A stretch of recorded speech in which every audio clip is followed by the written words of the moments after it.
वृंदा के माता पिता नहीं थे। वो एक गरीब और अनाथ लड़की थी। मंदिर के पुजारी बाबा ने ही उसकी परवरिश की। एक दिन स्वरूप नाम का बहुत ही होनहार लड़का उस गांव में अपनी खेती के काम से आया तो मंदिर में उसकी मुलाकात वृंदा से हुई। वृंदा भगवान कृष्ण की बहुत पूजा करती थी। स्वरूप ने जब वृंदा को गाते हुए सुना तो उसके मन को भी वृंदा भा गई। बस फिर क्या था, स्वरूप ने पुजारी बाबा से वृंदा के बारे में पूछा तो उसे पता चला कि वृंदा का तो इस दुनिया में कोई भी नहीं है। ये सुनकर स्वरूप को बड़ा ही दुख हुआ।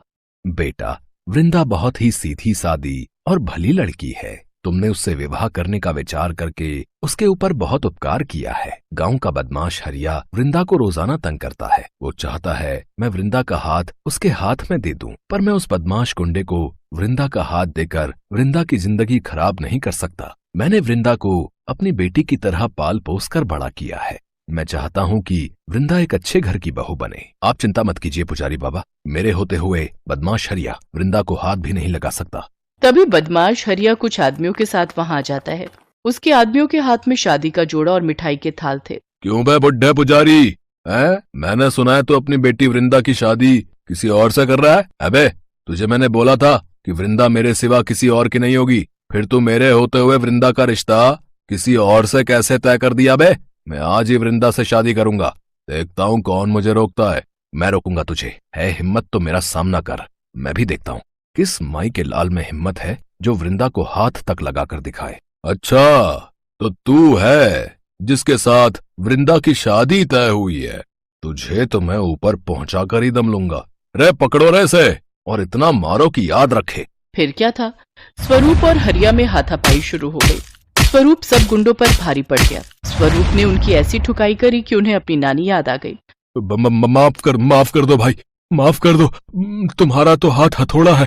हम पर ऐसा प्रहार पहले कभी किसी ने नहीं किया। छोड़ दो हमें, जाने दो। मुझे नहीं करनी वृंदा से शादी, तुम ही कर लो। हरिया और उसके गुंडे पिटकर वहां से चले जाते हैं। आपका बहुत बहुत शुक्रिया स्वरूप जी, ये हरिया मुझे हमेशा परेशान करता था। वृंदा, अब मैं तुम्हारे हर सुख दुख का साथी हूँ। पुजारी बाबा, मैं आज ही वृंदा से शादी करके वृंदा को अपने घर ले जाऊंगा। बेटा, तुम्हारे मुंह से ये सब सुनकर मेरी खुशी का ठिकाना नहीं है। आज भगवान कृष्ण की कृपा से वृंदा को तुम जैसा होनहार पति मिला है। वृंदा बिटिया, मेरे पास तुम्हें देने के लिए भगवान कृष्ण के मंदिर में रखी ये आटा चक्की है। ये बहुत पुरानी है। कई वर्षों से मैंने इसे संभाल कर रखा था कि जब तुम्हारा विवाह होगा तो तुम्हें दूंगा। मेरा तो इस दुनिया में तुम्हारे सिवा कोई नहीं बेटी। इस आटा चक्की को भगवान कृष्ण का आशीर्वाद समझना। स्वरूप वृंदा के साथ शादी कर लेता है। वृंदा शादी के बाद अपनी ससुराल पहुंचती है तो उसकी सास और ननद ये सब देखकर गुस्से में आ जाती हैं। ऊपर से वृंदा गरीब थी, इसलिए वो और गुस्से से भर गई। पता नहीं कौन से डोरे डाले मेरे बेटे पर कि मेरा बेटा सीधा शादी करके ही आ गया। पता नहीं इसने तुझ में क्या देखा, भिखारिन कहीं की, दहेज के नाम पर अपने साथ ये आटा चक्की ले आई है। अरे एक काम कर, इसमें हम दोनों माँ बेटी को पीस दे, हमें मुक्ति मिल जाएगी। माँ, कैसी बातें कर रही हो? कुछ तो सोच समझ कर बोलो। वृंदा ने शादी के लिए कुछ नहीं बोला था। मैंने ही वृंदा से शादी के लिए हाँ कही थी। तो फंसाया तो इसी ने है ना भैया आपको, वरना आप तो किसी लड़की की तरफ मुंह उठाकर भी नहीं देखते थे। अरे जब अपना ही सिक्का खोटा हो तो किसी और से क्या कहें। वृंदा सारा दिन घर का काम करती पर उसकी सास और ननद का हमेशा मुंह ही बना रहता। अचानक स्वरूप को खेतीबाड़ी के काम में घाटा हो गया। जो फसल उसने उगाई उसके दाम गिर गए। स्वरूप का अच्छा खासा काम बिल्कुल मंदा पड़ गया। मुझे पता था इसके पैर ही गलत पड़े हैं। हमारे घर में जब से आई है तब से हमारे घर में भी गरीबी के दिन आ गए हैं। इसका साया ही मनहूस है। माँ, तभी तो आज इसके माता पिता भी इस दुनिया में नहीं है। ये तो मनहूस है। भैया का कितना अच्छा खेतीबाड़ी का काम था, सारा बर्बाद हो गया और वो सब इसके कारण हुआ है। तभी वृंदा रसोई से बाहर आ जाती है।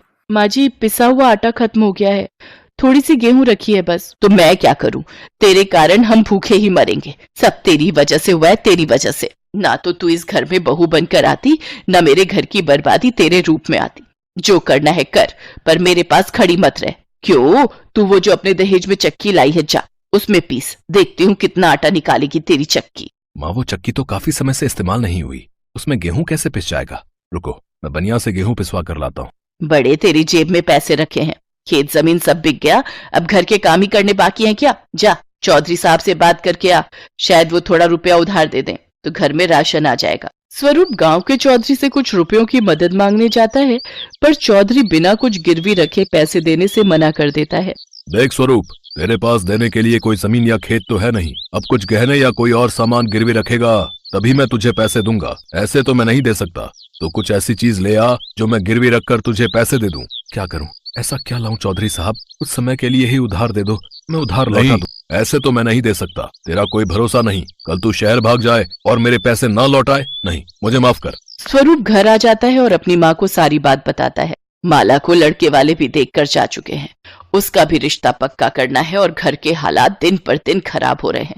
मैं तो अभी भी यही कहूंगी कि ये सब इस वृंदा के आने के बाद हुआ है। अब ये इतनी देर से अंदर चक्की से गेहूं पीसने गई थी और अभी तक बाहर नहीं आई है। मैं इतनी गुस्से में हूँ, पता नहीं मैं इसके साथ क्या करूं। माँ रुको, ऐसे गुस्से में वृंदा से कुछ मत कहो। रुको तो माँ। स्वरूप की माँ गुस्से में कमरे में जाती हैं। वो देखती है कि वृंदा चक्की चलाने की कोशिश कर रही है। ये बेकार सी चक्की उठाकर ले आई है। अब मैं तुझे इस घर में रहने नहीं दूंगी। अपनी इस चक्की को उठा और यहाँ से निकल जा। माँ क्या कर रही हो, कैसी बातें कर रही हो? वृंदा इस दुनिया में अकेली है, वो कहाँ जाएगी? मैं उसे शादी करके लाया था, इस तरह से मैं उसे घर से नहीं निकाल सकता। हे कान्हा जी, मेरी मदद करो। मैंने बचपन से आज तक आपसे कुछ नहीं मांगा। मैंने हमेशा आपकी पूजा की है। हे श्री कृष्ण, अगर मैंने सच्चे मन से आपकी पूजा की है तो चक्की में डाले हुए गेहूं सोने में बदल जाए। वृंदा भगवान कृष्ण को याद करके चक्की में गेहूं के दाने डालती है। स्वरूप की माँ और ननद ये नजारा देख रहे थे। अरे ऐसे कुछ नहीं होता, तू ये सब करके इस घर में रहने के बहाने ढूंढ रही है। भला चक्की में गेहूं डालकर कोई सोना भी निकलता है? तू तो ऐसे कह रही है जैसे भगवान कृष्ण तेरी सुन लेंगे और चक्की में से सोने का आटा निकल आएगा। सही कह रही हो माँ, ये सब बहाना है भाभी का। जय श्री कृष्ण, जय श्री कृष्ण, जय श्री कृष्ण, जय श्री कृष्ण, जय श्री कृष्ण, जय श्री कृष्ण, जय श्री कृष्ण। वृंदा भगवान कृष्ण का नाम रटते हुए गेहूं के दाने चक्की में डालती जा रही थी। अचानक स्वरूप वृंदा के साथ साथ भगवान कृष्ण का नाम जपने लगा। अंतर्यामी भगवान श्री कृष्ण ने वृंदा और स्वरूप की पुकार को सुना तो भगवान श्री कृष्ण मंद मंद मुस्कुराने लगे। जैसे ही उन्होंने अपना दाहिना हाथ उठाया, चक्की में गेहूं के दाने सोने के आटे में बदलने लगे। देखते ही देखते चक्की के आसपास सोने का ढेर लग गया। ये देखकर वृंदा की सास और ननद दोनों चौंक गई। वो भी भगवान श्री कृष्ण का नाम लेने लगी। वृंदा गेहूं के दाने डालती जाती और सोने का आटा बनकर आता जाता। कुछ देर बाद जब सारा गेहूं खत्म हो गया और ढेर सारा सोने का आटा बन गया। हमें माफ कर दो बहू, भगवान कृष्ण के प्रति तुम्हारी अनन्य भक्ति आज हमें दिख गई। भाभी मुझे भी माफ कर दो, मैंने भी तुम्हें न जाने कितना सुनाया। वृंदा अपनी सास और ननद के गले लग जाती है। सब मिलकर भगवान कृष्ण को धन्यवाद कहते हैं। भगवान कृष्ण के आशीर्वाद से उस दिन के बाद वृंदा और उसके परिवार की सारी गरीबी दूर हो गई